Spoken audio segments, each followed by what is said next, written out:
நண்பர்களே, தமிழ் பிளாசம் சேனலில் காலிஃப்ளவர் 65 எப்படி செய்யறதுன்னு பார்க்கலாம். அதற்கு தேவையான பொருட்கள்: காலிஃப்ளவர் 300 கிராம், கடலை மாவு 6 டீஸ்பூன், மிளகாய்த்தூள் 2 டீஸ்பூன், மஞ்சத்தூள் 1/2 டீஸ்பூன், மிளகுத்தூள் 1/2 டீஸ்பூன், தேவையான அளவு உப்பு, அரிசி மாவு 3 டீஸ்பூன், ரவை 1 டீஸ்பூன், கறி மசால் தூள் 1 டீஸ்பூன்.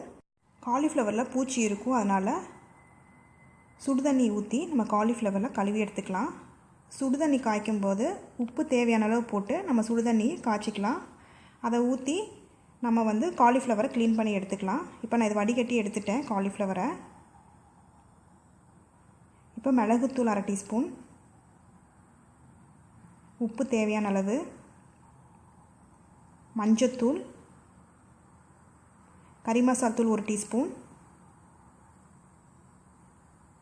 மிளகாய்த்தூள் 2 டீஸ்பூன்,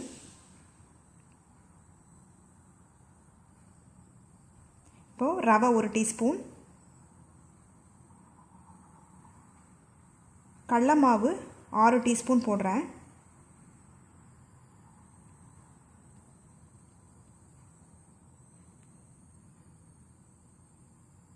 இப்போ அரிசி மாவு 3 டீஸ்பூனு. இப்போ கடலை மாவு 10 டீஸ்பூன் போட்டிங்கன்னா அரிசி மாவு 5 டீஸ்பூன் போட்டுக்கோங்க. இதுதான் ரேஷியோ. இப்போ தேவையான அளவு தண்ணி ஊற்றிக்கலாம். ஊற்றி நல்லா கிளறிக்கோங்க.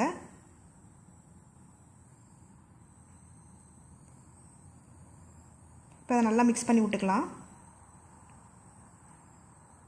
பாருங்கள், நல்லா மிக்ஸ் பண்ணிட்டோம். இதை நம்ம அரை மணி நேரம் ஊற வச்சுக்கலாம்.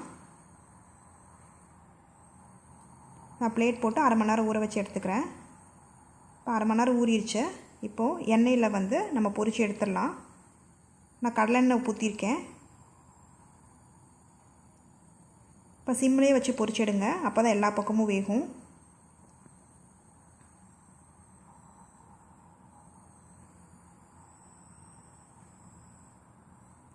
நான் கலர் பொடி எதுவும் சேர்க்கலை. நீங்கள் ரவை சேர்த்திங்கன்னா நல்லா மொறுமொறுப்பாக இருக்கும். அதனால் 1 டீஸ்பூன் ரவை சேர்த்துக்கோங்க போதும்.